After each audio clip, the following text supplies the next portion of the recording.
Real people, real opinions, Real Talk Radio. The multi-award-winning Niall Boylan Show. Ireland's classic hits. And according to yesterday's paper, the Irish Independent, more than 111 million in welfare overpayments were uncovered last year, including one case where a person received almost €360,000 they were not entitled to. In other words, they'd scammed it. The Department of Social Protection said there had been 71,121 cases, that's a lot, discovered in 2022 in 1 year. 71,000 cases of people that had received money that they're not entitled to.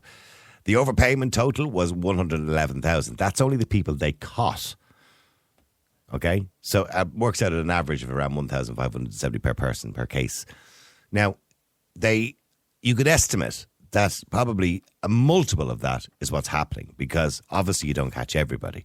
You only catch maybe one in every 5 or 6 or 10. I don't know what the actual figure is, if they've ever tried to estimate it. I don't think you could ever estimate it, to be honest with you. Social welfare fraud is the biggest form of fraud in the country, without a shadow of a doubt. It's the main form of fraud in the country, because the social welfare system relies on your honesty.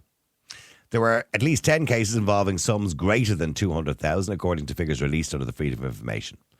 Another person wrongly received 299,000 job seekers allowance, while similar cases were valued at 282,000. This is all for individual cases. Incorrect one-parent family payments were worth 262,000 were made in one case uncovered by the department last year. There was also 229,000 overpayment in illness benefit and 228,000 overpayment in non-contributory state pensions. The department said these figures were generally involved irregular payments over a number of years. Also, the single-parent family payment was in there as well, which is people who are claiming a single-parent family payment but living with their boyfriend or girlfriend or whatever it happens to be. In other words, cohabiting. If you're cohabiting, you're not entitled to the payment, because you may be entitled to the payment depending on what your partner actually earns. Of course, the infamous 2017 campaign fronted by Leo Varadkar claimed welfare cheats cheat us all, and trumpeted that the anti-fraud measures within the department created 500 million in savings every year. That's not including the black economy, which is a loss of revenue estimated at between 3 and 4 billion. But of course, that didn't go down well with the general public when Leo was standing there holding that sign saying, cheats, cheat us all. But it is the truth. They cheat us all, because what happens is that's your money. That's the money you pay in tax every year. And the reason that the dole payment is 220 is because we have so much fraud. If there wasn't that much fraud, they could probably afford to pay a little bit more to those who genuinely actually need it. The argument is to defend those people who do it. And I spoke recently to a gentleman on the air who told me that he was working, not paying tax, working in construction, getting cash, claiming the dole, getting his council house for 27 quid a week, and getting all the grants and everything, the medical card that goes along with it. He said it was worth 700 quid a week to him. He said the reason is because he couldn't live on the dole for 220. And he also couldn't live on the wages that he gets 4 days a week in construction. So he needs both to live. I can see the argument, but it's still illegal. So here's the question. If you knew somebody was wholesale breaking the law, would you report them? Now, I am not talking about the guy that cuts your grass on a Saturday afternoon for 15 quid. He's hardly going to give you an invoice. We all know he's not paying tax. Or the lad that might come to fix your boiler for 60 quid. Most of the time, of course, you're giving him cash. He's not paying tax on that, generally speaking, if he's doing a nixer outside of work hours. So we're not talking about the people doing the odd nixer, because I'll tell you why. As much as that's technically illegal as far as the Revenue Commissioner is concerned, you're meant to declare all your income, even if you are just cutting the grass for 15 quid. You're meant to declare it. You're actually meant to declare tips if you work in a restaurant, but most people don't. Well, I don't think anybody actually does. I don't think the Revenue probably expects people to do that. But here we go. The thing about it is, that's part of the black economy. And the black economy, as I said, is worth 3 to 4 billion a year, which is vital for the economy, the cash economy. I would hate to see that go away. What we're talking about is somebody who is claiming a benefit. And, like, I'll give you an example. You got a single parent claiming a single parent allowance, or claiming they're a single parent, and claiming for their children, and claiming a council house. Meanwhile, their boyfriend is working with them. He's working on the side for cash, and he's also claiming the dole. They're all living in the one household. All that income comes into the one house. It could be worth a tidy sum. It's all taxpayers' money, and there's fraud going on. It's all illegal, because that arrangement is illegal. Because if you have somebody living with you, you're supposed to declare the income as a joint income for the family. That's all illegal. That whole setup happens wholesale across the country. If you knew that was happening and you're working hard, you and your missus are out working every day, you can't afford to go on a holiday, and you watch somebody else, which we get, stories every now and again that people, are on the dole and they're going away into Spain and Florida and all sorts of places because they're working on the side or doing nails or something on the side. Would you be pissed off and would you report them? The number's 087 188 0008. That's 087 188 0008. Would you report a dole fraud or dole cheat? Let me go to Ross. Ross, hi. Well, Niall, how are you going? Good. Nice to talk to you, Ross. Now, Ross, would you report somebody? No. No. No, I wouldn't. Okay, all right. Couple of points there, all right? And a lot of people will disagree with this. I'll be straight up with you because this is a pure Irish thing. It depends on the person. If they're an arsehole and they're cocky and they're rubbing it in people's faces and they're a horrible, evil, mean person, well then, yeah, I'd make sure and tell a gossiper what they're doing, but I actually won't do it. I let the gossiper spread the word around and let the social welfare come after them. But no, I wouldn't. Not a hope. It's not my business. And you're saying that... Yeah, well, it is your business. Well, the people working, it's coming out of our tax money, yeah? All this fraud. Yeah. So it is your business. It's your civic... Yeah, they say it's your civic duty, isn't it? Allegedly. Yeah, but the thing is, Niall, just look at it from my perspective, okay? Myself and my wife are working and we're paying tax. If there was absolutely zero social welfare fraud in the country, okay, the government are going to take the tax anyway and do something else with it. Probably. Benefit but they might put more into education. They might put more into mental health services. They might put more into the roads. Niall, call a spade a spade. They will in their hole do. The council, you always know, roads are fucking closed. Roads are closed all over the country when the council's budget is running out for the year. They need to use up the money and they're resurfacing roads that don't need to be resurfaced. It's there's nothing. Yeah, this social welfare fraud, and you said as well, the black economy, it's worth a lot of money. It is. And I can understand people claiming the dole, and working. The cost of living is so high, people have to. If the government done something to help the cost of living, people wouldn't feel the need to... Don't get me wrong, if somebody's on minimum wage, I absolutely, and over the years my view has changed somewhat. When I see somebody working hard a 40-hour week, for 500 quid on minimum wage or 450 quid. 40-hour week? Yeah, on minimum wage. Oh my God. A 40-hour week is not... I 40 hours done by Wednesday in the truck. Oh yeah, well look, no, what I'm saying to you is, when I see somebody doing minimum wage 40-hour week, right, and they're working hard for that minimum wage, it actually upsets me because I think it's practically slave labour, right? So I'm not saying I understand I do understand the reason why they might try and claim the dole at the same time. But I don't believe it's right, but I do understand why they're doing it, because you couldn't survive on 400 or 500 quid in this country. You just couldn't. 100% you can't. Now, myself and the wife are renting, okay? She's working, I'm working, okay? We've two cars. One car is insured vintage and classic because we can't afford two cars, and that's the crux of it, and we're both working.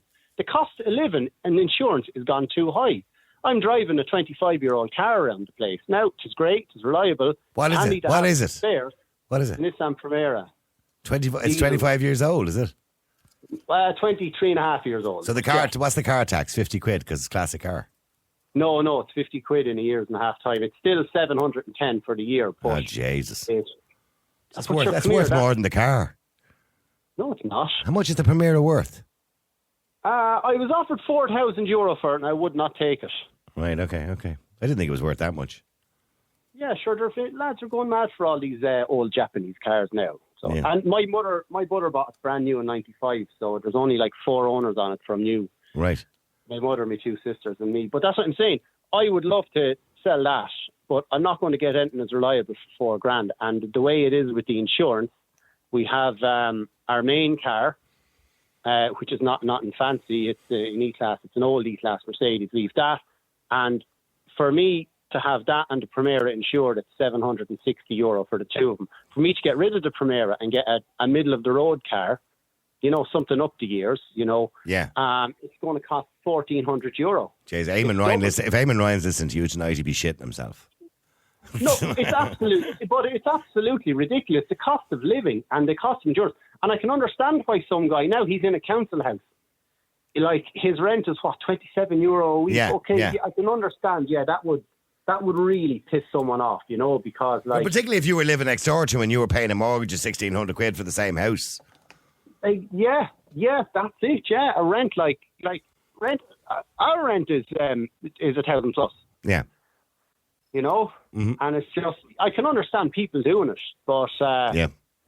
the cost of living. But is so the high. bottom line is you wouldn't snitch. You'd never snitch. No, I wouldn't actually. No, Oh, I'll be okay. honest with you. Well, hang on. David, hi. How you doing, David? Would you snitch? No, I wouldn't. I actually was in the situation where I was with the Blackwater Partnership, which is like one of these FOSS deals where Okay. you're signed on as unemployed, and one of my co-FOSS Avondale Blackwater chaps was a very, very good. He worked in a very lucrative cash economy or cash business. Yeah. And he was doing his 20 hours a week on his force. And if you want to employ him in his professional side, you wouldn't get him booked for 9 months. That's how busy he was. Okay. He was driving around he would be in a 2-2 car currently. Yeah. And he gets a new car every year. So his force overseer would be perfectly well aware of this on a weekly basis when they turn up and see him in his vehicle. They know how many overseas holidays he takes a year.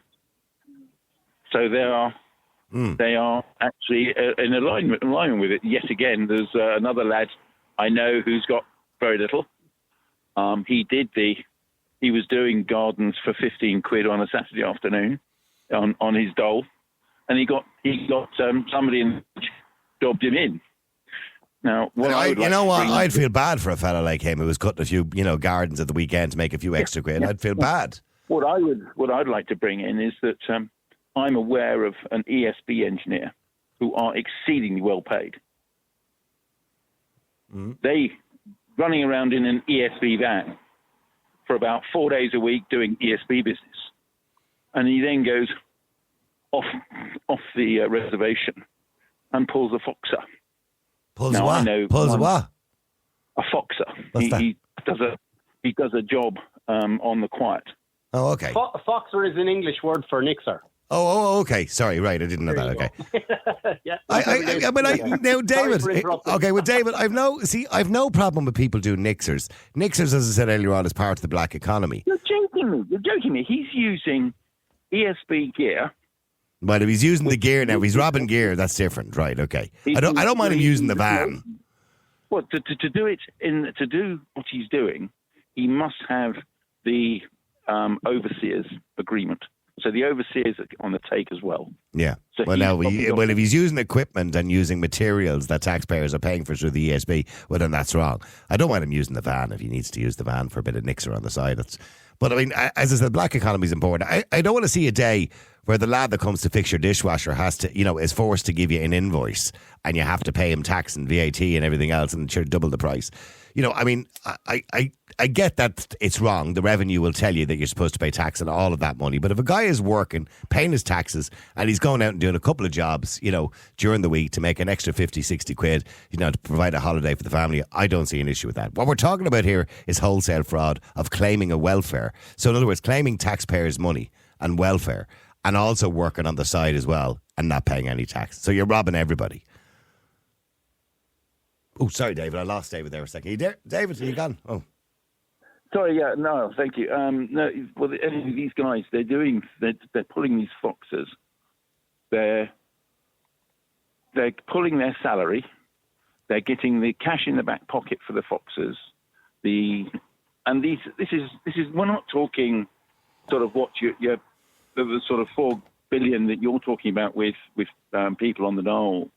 These would be multi-$1,000 contracts. Right. Okay. These guys are pulling. What the fully employed people like this are doing is way in excess of what's the. And would you ever consider dobbing them in? No. No. Okay, but if you thought somebody was doing that and also on the side they were claiming the full dole as well and getting a council house maybe. I'm not dobbing in your ESB engineer because I know what the mother of my daughter. It's one of her cousins. Okay. Well, either way, the point I'm making is if you knew somebody was claiming a welfare payment, would you dob them in?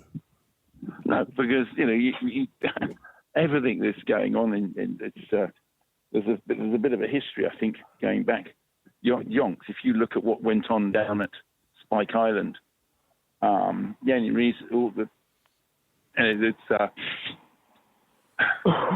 the only reason nobody dobs anybody in on what was going on Spike Island with the Irish steel and all the rest of it was because that everybody was on their own scam. So and the whole place folded because of the weight of scams that were robbing it rotten. But if everybody did their civic duty, allegedly it's our civic duty to dob people in.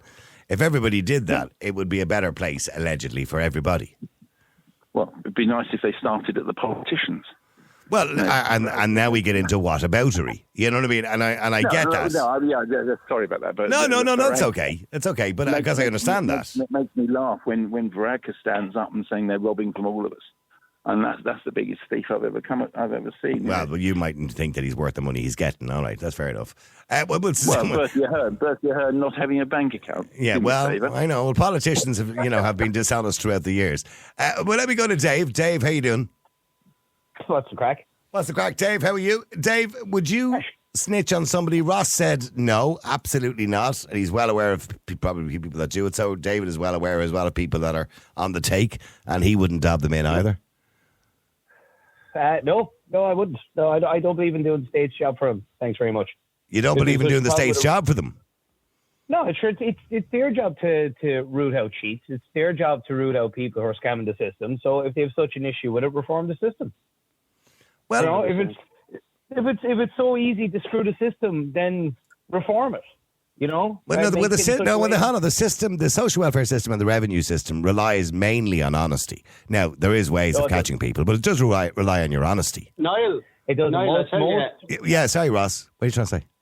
I tell you, the system, all right, and the two boys that are on there, 100%, and you're 100%. Why are you doing the state's work?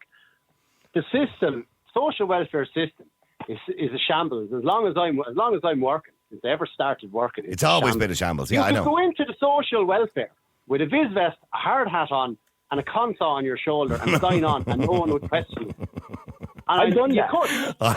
I have, lads. I've seen that. The funniest thing I ever seen. The only time in my life I was in what they used to call a labour exchange. I was 19 years of age, and I was out of work in between two jobs. And I went in to see if I could get any money. Now, in the end, they only offered me £7 because my dad worked in the airport and he had a good job, right?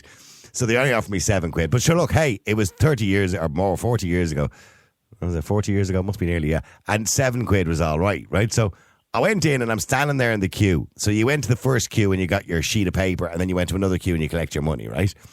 And as I'm standing in the queue, this fella runs in the door. And he had a Pony Express bib on him and a walkie-talkie and his motorbike helmet in his hand. And everybody kind of just looked at him. And then he looked at himself and he went, shit. And he ran back out the door again and took it all off, which I thought was the funniest thing I've ever seen. But I remember, here's another thing. I remember at the time I was working as a DJ doing 21st. And I was standing in the queue.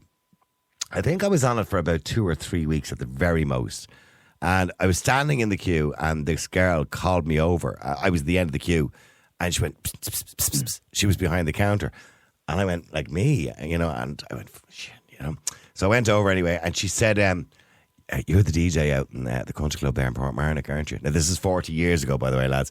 And I went, yeah, I was just filling in that night for a friend of mine. I said, and she says, I don't give a shite. My sister's having her 21st there next week. Will you make sure you're doing it because you're really good? And she said, give me your sheet and I'll fill it in for you. But it just goes to say, but I think that's changed. It was very apathetic in those days. I think it's a lot different now. It's do you know what? The social welfare system, if you're in the system, you probably have an easier chance to screw it. But trying to get your foot in the door. Like, the people who are screwing it now are probably the same people who've been screwing it for the last probably 10 plus years.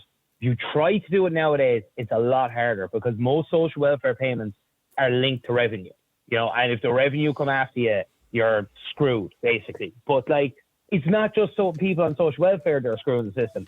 Everybody is doing it, from top to middle to bottom. Business owners, like farmers or people who own factories, to get away from the tax man every year, they buy new machines or they put down heaps of concrete. Yeah, but that's tax avoidance. That's not illegal. That's tax avoidance. Yeah. But still, it's still in the same vein as some lad who's claiming the dole. Nah, it's not. It's not. No. Do you know why it's not? It's because like those people are business owners and because it's legal. No, because it's legal. Because it's legal to do that. It's not illegal to do it. Yeah, but it's still dishonesty. It's still dishonest in the same way. But impossible to prove for the revenue to turn around and say you didn't really need a new machine. You know what I mean? But see, there you go. But that's the way the system is stacked. And I guarantee if you start at the very top in this country and went through everything with a fine-tooth comb, particularly the public service, you would see a hell of a lot more going on. Let me ask you a question. So I don't know, do you pay rent, Dave, or you own your house? Mortgage? I own my house. Okay, have you got a mortgage? No, I inherited. So. Oh, okay, look at you. See this, Ross. It's well able for him. I wouldn't say that, Niall. He probably had to pay a pile of inheritance tax. Maybe, yeah. I had to pay my dues, and I also had to watch my mother, slowly die from cancer for 6 months. Stop, Dave. So now you're just trying to make me feel bad now for asking the question. Well, yeah, but that's like when you were in school and the kid said something about your mother, and even if she wasn't dead, you turn around and go, "My ma's dead." You're doing the ma's dead thing to me. Because it's still not how you want to come into home ownership. All right, okay, but the point I'm making is, right, let's say you're busting your chops and you're paying a mortgage for 1,600 quid, and Mary next door moves in. The council give her a house exactly the same as yours in a nice estate for 26 quid a week, right? And she has Darden, who's her boyfriend, living with her, which she's not declaring, and he's claiming the dole, and he's working on the side as a paint and decorator as well. And they're heading off on holidays 2 and 3 times a year because they've any amount of different types of earnings coming into the house. She's doing nails and false tans and all sorts of things. And you're busting your chops, paying all your tax, and you can't even afford the food on the table. Right, that pisses people off. Of course it pisses people off, but you even understand how you put that. You said Mary moved in next door and then Darden. Do you see what I mean? There's this perception of the. I could have said Johnner. No, I'm just saying, we see, there we go. We're going then it immediately becomes a class issue, but it is a class issue, isn't it? Yeah, but come here. We spend more time talking about the people who screw social welfare, which fine. Everybody will admit it's wrong, okay? But you hear less time talking about the people who completely fucked their economy there right before the recession and received no repercussions. What did some of them get? Was a community service. And people lost a bonus. Their lives. Yeah. They lost their houses. They're still And I agree with you, but then what happens is we get into, as I said earlier on to David, we get into whataboutery. What about this? There's no way you can have this conversation without having whataboutery. The reason most people wouldn't stitch on someone is because there's probably a slight bit of a Robin Hood mentality here going on. Do you know what I mean? They're seeing other working class people who get screwed by the system, screwing the system right back. And there's a small part of them that's you know what? Fair fucks, Chip.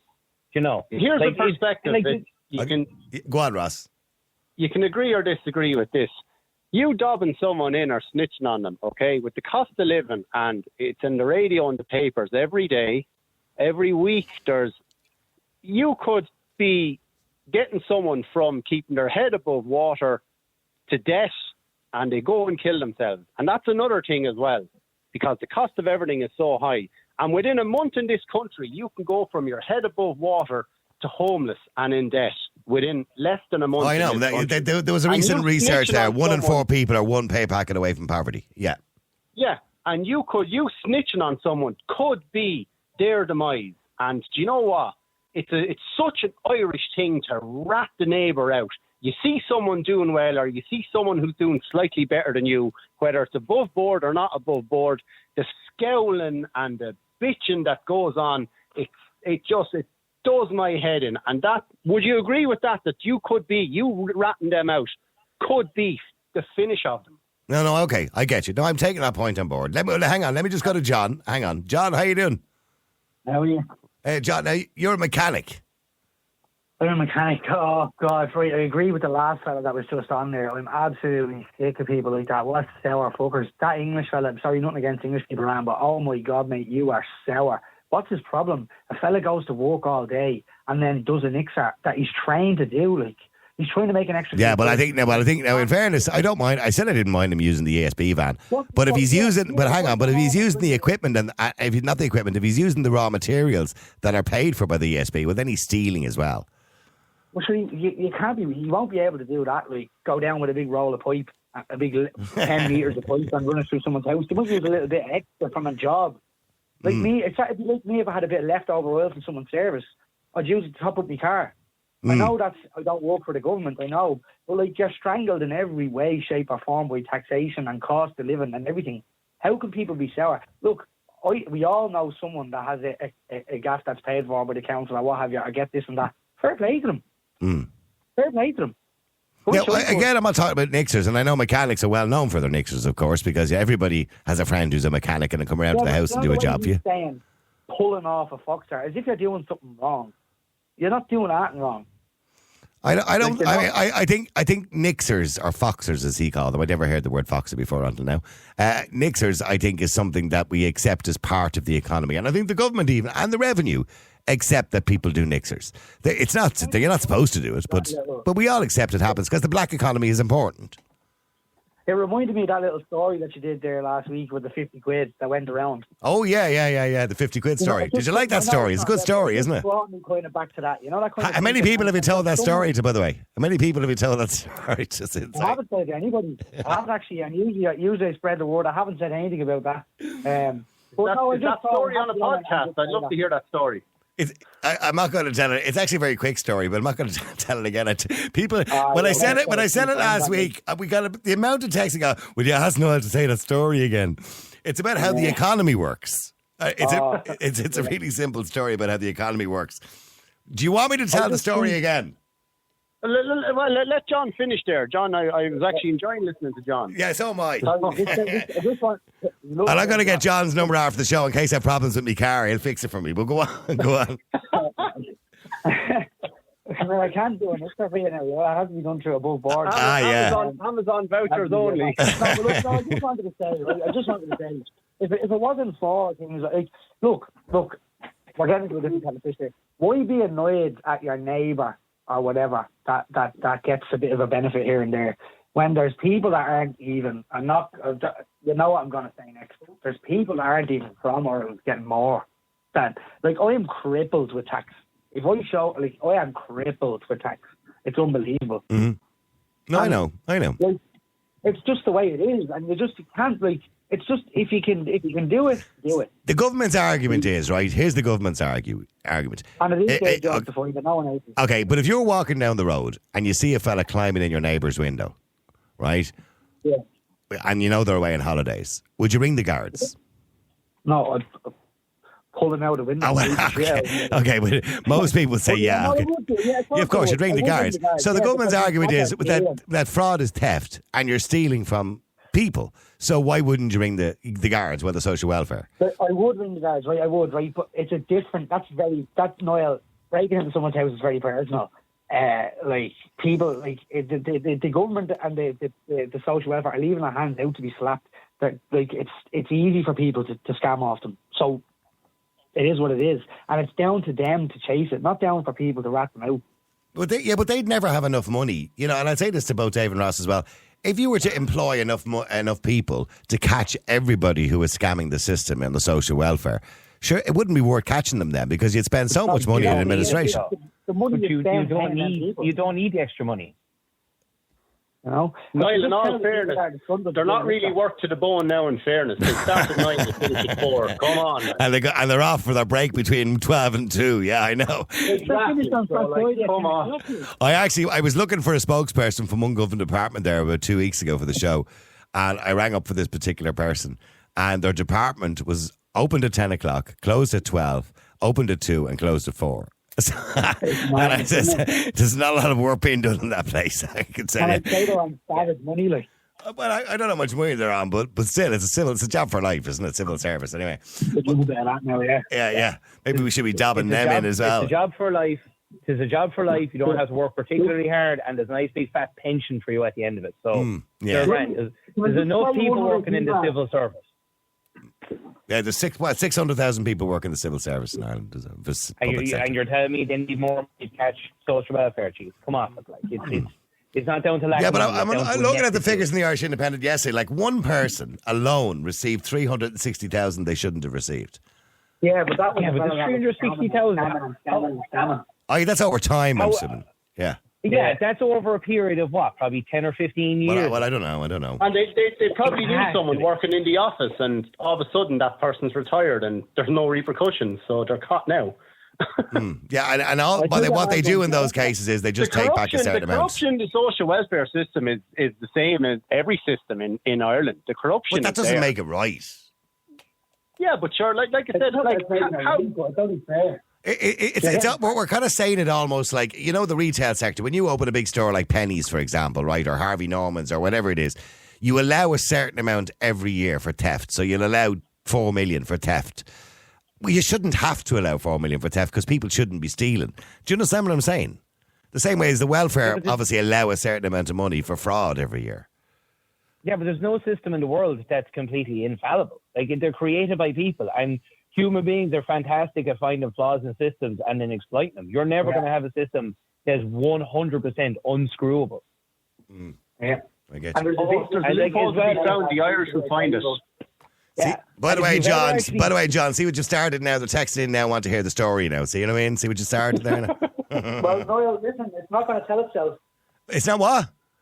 It's not going to tell itself. Well, okay, I'll tell the story. Yeah, have I got time before the news? Okay, here's the story. Dave, you probably heard this story before. This is how the economy works. So numerous times. Have you? Yeah, no, yours wasn't the first time. I've heard it before. Well, then you tell it. You tell the story, Dave. You tell the story. No, I don't have the same dulcet tones as you have. I wouldn't take it away. I'm probably telling part of it wrong anyway. So this guy goes into a hotel and he says to the hotel owner, "Can I want to book a room?" And the hotel owner says, "Yeah, 50 quid." And he said, "What are the rooms like?" He said, "Oh, they're nice." He said, "Can I have a look?" And he says, "Yeah, sure." And he said, "Well, I'll go and have a look." And he says, "Yeah, but you need to leave me a deposit. You can't go and look without giving me a deposit." And he says, "Much deposit?" He says, 50 quid. And he says, "Well, I'll give you the money back if you don't want to stay." And he says, "Okay." So he gives him the 50 quid and he goes upstairs to look at the room. So the hotel owner runs around the corner with the 50 quid to the barman where he had a party the night before. And he says, "Here's the 50 quid I owe you for the party." The barman says, "Fair play to you. Thanks very much indeed." The barman remembers that he owes the butcher money for the food for the party from the night before. So he runs into the butcher and he says, "There's the 50 quid I owe you for the food for the party last night." The butcher goes, "That's great." And then the butcher remembers, "Jeez, I owe the insurance man money down the village." He runs down the village, gives the insurance man the money. "There's the 50 quid, me dues." And he says, "That's great. Thanks very much indeed. We're all clear now." He says, "Yeah." Insurance man says, "Fuck," he says, "that prostitute. Did I just say that? That prostitute I was with last night, I never paid her. I told her I'd give her the money when I saw her." He runs around the corner, finds her hanging around a lane, gives her the 50 quid. And then she remembers, "Jeez, I better pay the hotel owner." So she goes into the hotel and says, "There's 50 quid for the room I had last night with one of my clients." The guy comes back down the stairs and says, "I don't like the room." And he says, "No problem, there's your 50 quid back." There you go. So he gives him back his 50 quid and every debt in the town has just been paid and no money has changed hands. There you go. Very good, Niall. That's interesting. It is, isn't it? That's the way the economy works. It's a money go round. In other words, the 50 quid is still there, but every debt has just been paid. Lads, I have to go into the news. Go on. What'd you say, Dave? No, I was just going to say, so in a sense, people are screwing social welfare. They're still putting that money back into the economy. Real people, real opinions, real talk radio. The multi-award winning Niall Boylan Show. Ireland's classic hits.